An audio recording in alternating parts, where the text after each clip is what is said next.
Welcome back to Gaming Bench. It's been a big week for game releases, and a bad week in a lot of ways. So we had Microsoft Flight Simulator come out on Tuesday, and then Stalker 2 came out on Wednesday, and neither one has been a smooth launch for different reasons. Microsoft is like, theirs is supposed to be connected and doing all this networking stuff that screwed everything up. It seems like they're mostly getting it fixed. Stalker 2? Different story. It's another Unreal Engine 5 game. Yeah, you've heard that one from me before, right? So I'm going to look at the high-end cards first. 4080 Super and 7900 XTX. You can see that the 7900 XTX is generally outperforming 4080 Super at 1080p medium settings, but that's also kind of par for the course. Low settings, low resolution. AMD just tends to have higher performance, even on high-end cards. The 4090 and 7900 XTX are relatively close, but AMD still has the advantage. But this is only at 1080p medium, so this is not the end-all, be-all, most important test, and I will look at other cards in the future, but this is the fastest AMD versus fastest Nvidia. That seems pretty fair to me. And overall, getting about 106 FPS on the 7900 XTX versus about 100 FPS on the 4090 and 4080 Super. The two Nvidia cards are clearly hitting CPU bottlenecks, and in fact, if you look at this chart, that shows it even better. The top of the chart is very compressed, so there's 5 cards all right around 100 FPS. That indicates a CPU bottleneck. And the nearly vertical line on the minimum FPS also indicates a CPU bottleneck. So even at 1080p medium, no surprise, Unreal Engine 5 not really doing so awesome at hitting super high frame rates. And part of that is, again, I feel this is this recurring theme in game development right now, where they're like, you know what the solution is to CPU limited games? We should have frame gen. And I don't care if you have frame gen, but it should not be to overcome poorly optimized game engines and games. I think Unreal Engine 5 could be better optimized in general, but I also think the developers like GSC Game World for Stalker 2 could have done more to make it run better. We're going to kick straight up to epic settings, ultra settings in any other game, and go back to the 4080 Super and the 7900 XTX. Again, CPU limited, right around 85 frames per second on both GPUs, and we'll see the same thing with the RTX 4090. I want to talk, since these are just going to run in the background and you'll see that they're pretty much tied and CPU limited. I want to talk again about how I'm testing games. This is my general approach. I find a game that maybe it's popular, maybe it's not, and I find a sequence to benchmark that looks more demanding than like the easy areas. So if you're running around in the Stalker 2 game world and you're out in the wilderness and there's no other people around, I'm sure performance is going to be higher. I bet there are other areas in the game where it's going to be lower, but this is the first village area. I'm not even going to try and pronounce the name of the village. This is where performance kind of clearly took a dive and said, hey, all those NPCs and other stuff around here is causing the game to run slower. So I'm using the same settings, not using upscaling for these tests right now because I don't want that to be part of the equation. We don't have apples to apples upscaling algorithms. DLSS is not FSR3, is not XESS. Here's the results, again, CPU limited. So you can stare at that while I talk a little bit about upscaling because we'll get to that later. DLSS uses machine learning, does a ton of training calculations, and then it creates a trained network that is supposed to upscale and enhance and remove the aliasing, the jaggies, all in basically real time. And it has to run on everything from an RTX 2060 or even the laptop RTX 2050, I think exists, up through an RTX 4090. But of course, as you get to higher end cards and higher frame rates, you'll have more compute for both upscaling and rendering. And so it does scale okay. We're going to go on to 1440p Epic next. The CPU bottleneck starts to disappear here. That's nice. But what I'm saying is I want all the games to look the same when I'm testing performance. So without upscaling, running temporal anti-aliasing, that's the baseline. Using upscaling, FSR3, FSR2, they use a temporal upscaling algorithm. So does Unreal Engine's TSR, the temporal super resolution. But they are not the same. Even though they're both software or whatever you want to call it, shader based, They are not the same. Neither is DLSS, neither is XESS. And so when you start comparing those, which I've done in the past too, but the point is they're not apples to apples, and so you have to be careful of what conclusions you draw. So the 4080 Super and 7900 XTX at 1440p epic were basically tied still, around 73, 72 FPS. Nvidia had a slight lead. The 4090 gets a little bit faster. Now it's sitting around 79 frames per second on average compared to the 72 frames per second for AMD. Faster card, costs twice as much. It should be faster, but it's still a lot closer than you'd see in a game that is more GPU limited because there's clearly still a CPU bottleneck. I mean, we went from 85 frames per second at 1080p to 80 frames per second at 1440p on the 4090. And we'll see that in the final chart here that you'll see in a second.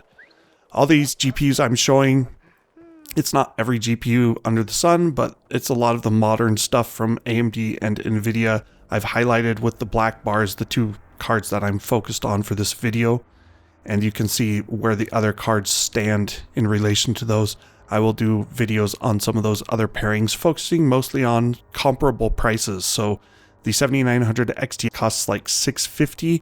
That's a little hard one because the 4070 Ti Super costs about $750 and the 4070 Super costs about just a little under $600. So I guess we'll do 4070 Super. But anyway, generally sensible standings, but AMD has better minimum FPS on most of the pairings, probably because their cards often have more VRAM than the equivalent Nvidia card. Kicking up to 4K native resolution, this is going to be pretty hard for most GPUs to manage. Maybe the 16 gigabytes on the 4080 Super comes into play here. Minimums are a little bit lower. Average FPS is higher on the 4080 Super, which is why I say maybe the 16 gigabytes is causing a little bit more stuttering, a little bit more inconsistency. And also I should note, yeah, people asked for it. I've finally switched to using RTSS, the Riva Tuner Statistics server, to show real-time performance metrics. I don't know if you guys like that more.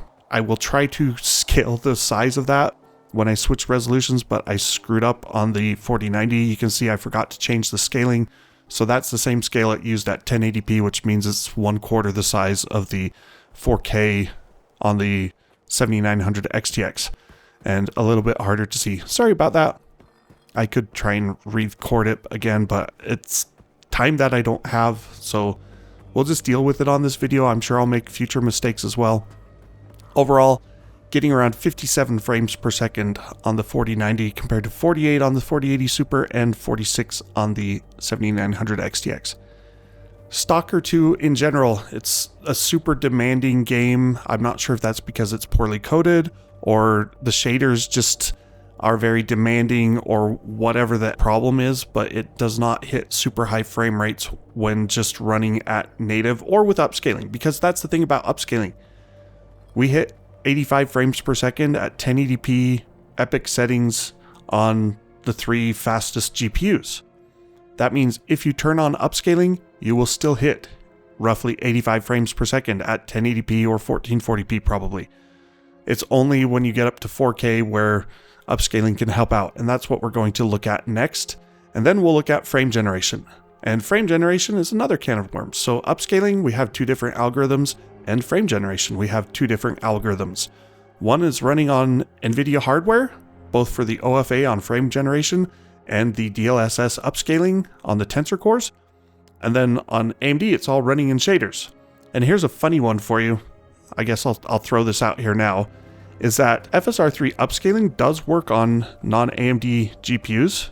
FSR3 frame generation should also work on non-AMD GPUs, and it does. It works great on 30 series, and it works great on 20 series. It works on a GTX 1080 Ti. I mean, performance isn't going to be amazing, but it will work. Stalker 2 doesn't let you use FSR3 frame generation with an RTX 40 series card. You have to use DLSS frame generation. Probably because Nvidia blocked that. That would be my guess. I don't have proof of that. That's my suspicion, because it looks like frame generation via FSR3 gives you a higher performance boost, but it also doesn't look as good. Here we are, 4090 and 7900 XTX with quality mode upscaling 67% rendering. That means you're upscaling by 2.25x. You're rendering less than half as many pixels and then using an algorithm to stretch it and scale it to 4K. And it generally looks pretty good. 4K is kind of the best result for quality mode upscaling because you've got a lot of pixels when you're rendering at 1440p and then upscaling to 4K. Whereas if you were to start at, say, 1080p as your target, then you're rendering at 720p and you're upscaling to 1080p and it doesn't look nearly as good, especially on FSR3. And here you look at the overall result. Basically about the same as what we got with the 1440p. A little bit slower on all the cards, but the 4080 Super is a little bit faster on average and a little bit slower on minimum FPS compared to the 7900 XTX. And there's not a whole lot more to say. So again, this is where we're not comparing apples and apples, we're apples and oranges. DLSS looks better. FSR3 tends to work on everything, but it maybe doesn't offer the same quality improvement. And then the last thing we've got here is the enablement of frame generation, DLSS versus FSR3. I wanted to test both cards with FSR3 frame gen as well as another sample point, but you can't do that.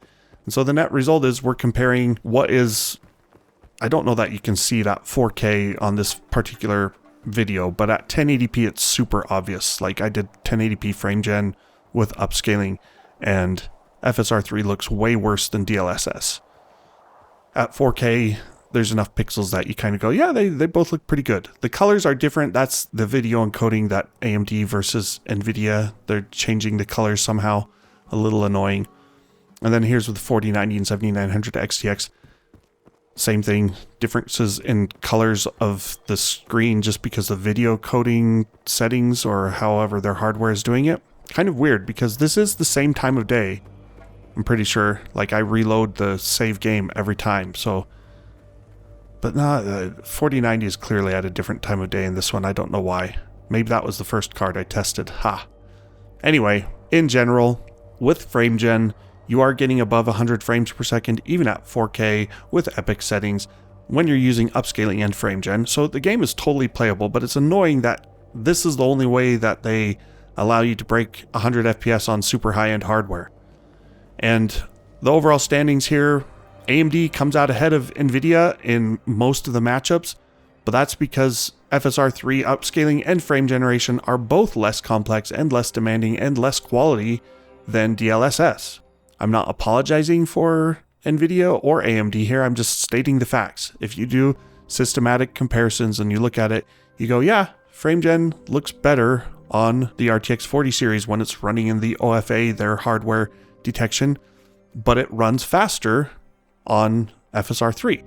So you're getting a trade-off. And I'm not saying which one's better. I'm just saying like you can't say that these are equivalent renderings, and that's why I started with native resolution first. I hope you enjoyed this video.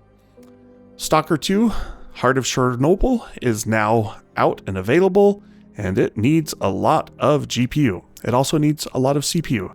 And if you're wondering, I have started working on some CPU tests, and it doesn't look like it scales super well with like AMD's 7800X3D or the 9800X3D. Thanks for watching. Please like and subscribe, share it with your friends. I will be back with more Stalker 2 content on different GPUs in the near future. Until next time, take care.